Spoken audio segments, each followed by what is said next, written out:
Hey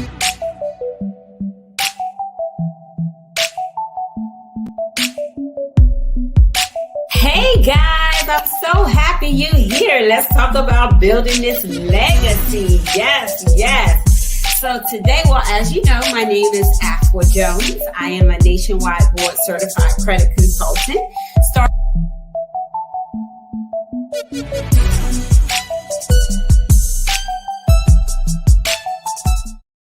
Hey, let's talk Finance Fridays. Thank you guys for joining us. We're so happy you're here. As you know, this is Afua Jones, your host here on Finance Fridays. So we've heard you guys loud and clear, and we want to jump right into it. We have a distinguished guest for you this evening. We're going to be bringing on Mr. Thomas Harrelson to talk to us about the PPP program and the EIDL program. So if you don't know anything about how you can possibly access some money and some information on how do you qualify and how to get after these funds, this is the show that you want to tune into. Tag a friend, get on the hotline, let everybody know it is going down. So thank you guys so much for being on with us today. Mr. Harrelson, thank you so much. We were finally able to book you on the SOS show, Finance Friday. Thank you for having me. I definitely appreciate it. Yes, thank you, sir. So I want to tell everybody about you before we get started so they know who they have before them. So Thomas Harrelson has been, there you go. He has been in the business building industry for over 20 years. He specializes in business development, growth, business development and business growth, entity setup, articles of incorporation setup, tax education, tax preparation, and bookkeeping, to name a few. And I can definitely attest to working with him in business development. I actually started working with him immediately after becoming an entrepreneur. And he is just a great mentor of mine. He's definitely helped me set up my nonprofit, definitely my taxes, entities, all of that kind of stuff. He is my go-to guy. And I know quite a few out there can attest to that because you all have used his services. And he's just a pro at this PPP stuff and this EIDL, and you guys have just been asking so much about it. So we really wanted to bring him on and have him talk to us about it. So first of all, thank you for being here.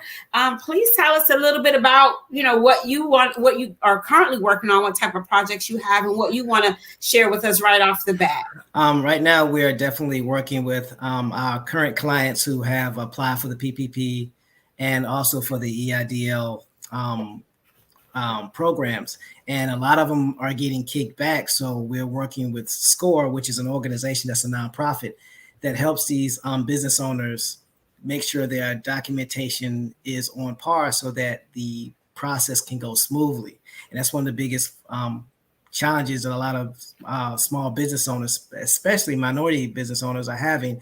A lot of their paperwork is not set up, or they're not understanding exactly what it is that's being required of them when they get declined. So that's what we are basically focusing on and working on at this particular point.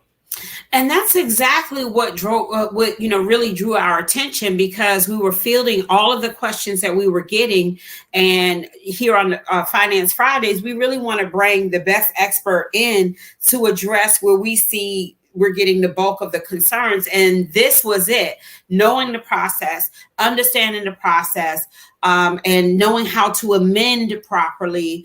So I want to take it back a little bit, because we all hear PPP, girl, get the PPP. Well, what does PPP stand for? What does EIDL stand for? Could you help us understand that a little bit? PPP is a paycheck protection program. And basically what it was for is when COVID-19 hit, it affected a lot of businesses. One of the businesses, especially for my clients, that was hit the most and the hardest were your salons and barbershops, because I know in the state of Virginia, not only were they not allowed to go to the office, but if they were caught working from their homes, they would have been fined. So, industries like that were forbidden from working even from home, they end up having to take a loss and they lost a lot of revenue. They lost a lot of profit. So what Congress decided to do was put together a PPP program, the Protection Paycheck Program, so they can pay their employees, pay themselves, and pay some outstanding bills that they may have had. So that's how that program got started. EIDL is the Economic Injury Disaster Loan. And basically that's just an extension or another branch or another version of the PPP, and it covered everything that the EIDL does. I mean, everything that the PPP does not cover, like your rent, like your utilities, any expenses that your business would acquire, even down to your what they call COGS, cost of goods and services, like the things that you pay for to help your business run. Like for instance, I own an accounting firm. That software costs money, so I have to pay an annual fee for that software. Well, if my company was experiencing financial hardship due to COVID, I still got to pay that bill in order to take care of my current clients. So it allows for things of that nature. And, true to form, true to how we introduced you with education, just the fact that, you took the time to explain it. You took the time to understand the parameters around it and how to move and amend within it. This is why we really like to connect our audience with this type of information, because it's not just, okay, how do I get it? But, what is it for? How do I function within it? Not just how to get the money, but how to really move within it. So I really thank you for that.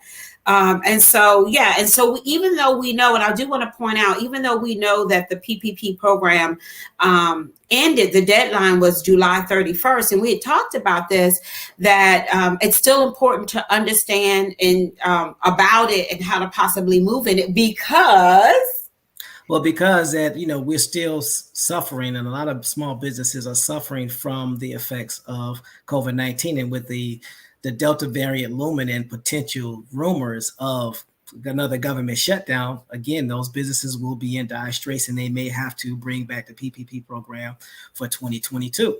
So just because it's closed now does not mean that it will be closed later. So now that you know that it exists, you can always be on the lookout for them to bring it back if in the event that they decide to bring it back. And if you are in your communities and in close contact with your constituents and voting blocks, you can actually encourage them to bring it back so that you'll be ready the next time it's available. Yes. And look at the statistics here, guys. SBA's Paycheck Protection Program reached more Black women business owners in 2021. They released details showing data that more than 11.7 million PPP loans, shedding light on this year's list of recipients. So Black girl power is in full effect, guys. And so we always talk about being ready so that we don't have to get ready. And this is why we want to share this information. And I also wanted to bring out, because we talking about the deadline, because they've already extended it once. Isn't that correct? Right. The deadline was for June. Well, the deadline was in October of 2020. Then they extended it to July of 2021, just like the deadline for the EIDL loan was for December 31st, 2020. So they extended it to December 31st, 2021. And I'm suspecting that more than likely they will continue to extend it, because there's still billions of dollars out there that have not been claimed. And we want to know all about that right here on Finance Friday. So let's get into it a little bit. So what are the criteria for being able to how do we qualify for these loans? What do we need to do? Well, basically, you just have to be either some type of registered business, S Corp, C Corp, LLC, LLP, which stands for Limited Liability Partnership. You can even be a sole proprietor, as long as your business is registered within your state. Now, for your sole proprietors, only thing you had to do was file your 1040 form and attach a Schedule C to it. So if you were operating your business prior to February 12th, 2020, and you experienced a loss in 2020, and it was greater than your 2019 or 2018 returns, then you would qualify for it. But I must specify that your business, if you are an LLC, your LLC has to be registered and it must be in good standing. You also have to have it be active. And again, if you are LLC, limited liability partnership, S corp, or C corp, you have to register with your state corporate commission. And if you're a sole proprietorship, again, you just have to make sure that you filed your returns with that Schedule C attached, and it was before February 12th, 2020. So as long as you're operating your business legitimately, and it is a legal business, and you suffered a loss during the COVID period, then you would qualify for it. Okay. Okay. And so we already talked about, even though the deadlines are there, you still want to make sure that you have everything. You want to be active. You want to make sure you have all your paperwork straight. What are some of the misconceptions about the PPP? A lot of people got caught up in scams. So people were actually allowing other organizations or entities to file for them. And there was no Schedule C attached. There was no legitimate business. They were filing false reports for employees. And when the IRS started doing their investigation, like they always do when it comes to income, come to find out that people were getting millions of dollars in this PPP money and they didn't even have a business. So you have to have a business, and it has to be a legitimate business, and it has to be a registered business, and it has to have a business that follow all the proper protocols when it comes to running the business. You had to have, if you didn't have employees, then you have to at least have contractors, and you had to have filed 1099s and at least have them fill out a W-9 so that all that stuff goes on file. So as long as your business is operating correctly, you can have that. Another misconception about the PPP program is that it's really simple to get the money. It takes time to get that money in many cases because most people don't have the proper paperwork, or when they get declined, they don't know what to do moving forward. So that was another misconception. Another misconception is, it's based off of everybody that's on YouTube. They think it's a scam. They don't think that it's a real situation or real businesses don't get PPP. That only people that are scammers are applying for the PPP, and that had a lot to do with the individuals that end up getting convicted or under indictment because they weren't legitimate business. But there are a lot of legitimate businesses. Some of the businesses that we know about, Fortune 500 companies, have applied and were granted PPP loans. So it's not a scam. It actually exists, but you don't want to get scammed trying to apply for the PPP. I like the way you said that. Yes. And I know, for my business, many of my clients are getting it and are grateful for it. And we want to make sure that many more are prepared for it. So I definitely thank you for that. Look, can we talk a little bit more about the EIDL, since that is actually still going on until the end of December? How would I find out if I qualify? What do I need to do to get the ball rolling to qualify for that money? Do I have to pay it back? Is there a forgiveness program attached to it? For the EIDL, it's basically a loan. There is no forgiveness program for it. So you do get a low interest rate. It is a 30-year loan. And the whole purpose of it is for you to get back on your feet, because if your business is running legitimately, that money that is loaned to you will get you back on your feet so you can take care of your employees, hire your employees, upgrade your software, or things of that nature. The one thing that you cannot do or use that money for is for repairs. You cannot use EIDL money to repair your business. You can use EIDL money to take care of your business and grow your business, but you can't use it to repair infrastructure. So one of the key things that I always talk to small business owners about is making sure that you have a bookkeeper. I would suggest you get a bookkeeper before you get a tax professional. And the reason why that is because your tax professionals, whether they are a tax attorney, an accountant, or a tax professional that uses, off the retail software like a TurboTax, they're going to get their information from a bookkeeper because they either have a bookkeeper on staff or they're the ones actually doing the bookkeeping themselves. Whereas if you have a bookkeeper and your business is just starting, it's more economically feasible to get a bookkeeper when your business is just starting because it's going to cost you less than $800 for that whole year. Whereas if your business has been up and running for about 5 years, some companies will charge you anywhere from $5,000 to $10,000 to reconcile your books every year. So if you're just getting started or your business hasn't been running a lot and you haven't had a lot of transactions through that account, I would highly suggest that you get a bookkeeper first before you get an accountant or a tax professional to take care of your books and take care of your taxes. See them gems right there, y'all. That's why I love working with Mr. Harrelson. So that's just great information, and it is extremely economical to do. And like you said, it's wise. And I tell people all the time, if you are sick, go to a doctor. If you need your credit fixed, come to Afua Jones. But if you want to know about that EIDL or that PPP or bookkeeping or tax information or setting up your business entity or business development, you want to go to Mr. Harrelson.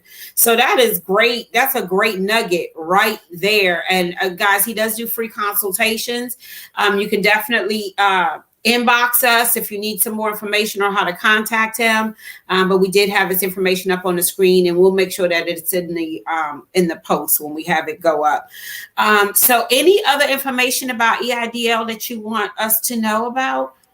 Yes. When it comes to the EIDL and it's how it operates, the key thing that you got to understand is look at it from the standpoint of an investor. When an investor invests in your business, they want to make sure you have everything set and ready. As business owners, it is our responsibility and ours alone to make sure our books and our accounts and our affairs are in order. What you don't want to have happen is be declined for an EIDL loan or any type of loan because your affairs are not in order. And that's the reason why I emphasize getting a bookkeeper. And another thing that you may want to pay attention to is when you apply for your EIDL loan and they're going to send you a 4506T, which is a transcript request. This is important. When you fill out that transcript request, make sure that you put down the correct form. What I mean by that is if you are a sole proprietor and you had your taxes prepared for your business and you had a 1040 with a Schedule C, the form that you want to put on there is a 1040 and make sure the address is correct because they're going to send it and the IRS is only going to look for that form. If you put down some other form and that form is not found because it doesn't exist or it's for another business that doesn't qualify for EIDL or anything else, it's going to come back not verifiable. So you want to make sure that you have the right form on that 4506T to ensure that when it comes back with those transcripts so they can then move forward. For instance, if you have a schedule, a S Corp, that would be the 1120S, that stands for S Corp. And make sure the address for your business is correct. Don't do like some of my clients do. They'll put their home address, but on their 1120S, they put their business address. So if the business address doesn't match up, then it'll come back unverified. So you want to make sure that you have the right form and you have the right address that corresponds with that form. I'm so glad you said that. We talk about that when we talk about business credit all the time about how everything needs to match. And this is just yet another example of how when we're separating our personal finances from our business, we need to make sure everything is matching and we're doing everything. And the thing that one thing that I often hear from people is, oh, I didn't know I could change that. Everything is amendable. And so if you don't know, if you're not sure, begin, and this is the purpose of this show, begin to gather this information together and get it together so that you are ready. And so with that being said, we just said that you have the free consultations, but if someone wants to reach you to just have a free consultation to talk about, hey, can you look at my stuff? What do I need? What do I not? Do you have a checklist or anything like that? If anybody wants to talk to you, what's the best way for them to do that? The best way to reach me is through my website, www.mytmhglobal.com. That's www.mytmhglobal.com. Or you can call our office number or text our office number at 703-829-7277. Again, that's 703-829-7277. You get a quicker response if you text. Yes, you do. And we'll make sure that information is up. And so I just really want to thank you just for, everything that you've done for me personally and professionally, how I've just, you just really have helped me with my learning curve as it pertains to just stepping into entrepreneurship and business development. And really, guys, it just kind of goes beyond this. I hope that this show inspires you to think about that nonprofit that you talked about.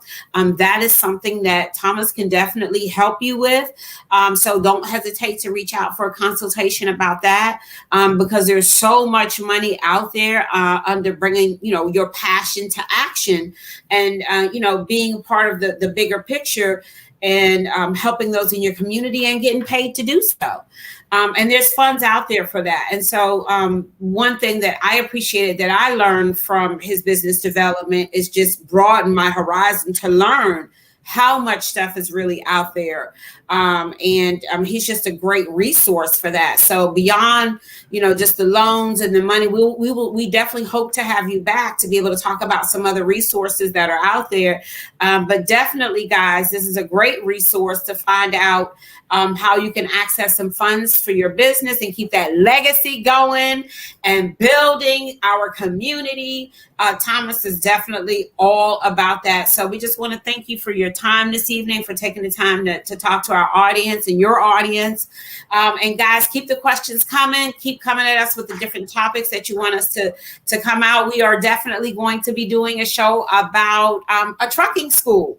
A female trucking school. Awesome. So we want to talk about these different streams of income that you can have out and people that are actually out there doing it. He has clients that he's actually getting money for and accomplishing this. So we want to bring experts on that are going to give you the resources and tools for you to put your feet to action. So thank you so much for joining us here on Finance Fridays. As always, make sure you see us again next Friday on the SOS show with Afua Jones. Thank you so much, guys. Thank you for having me.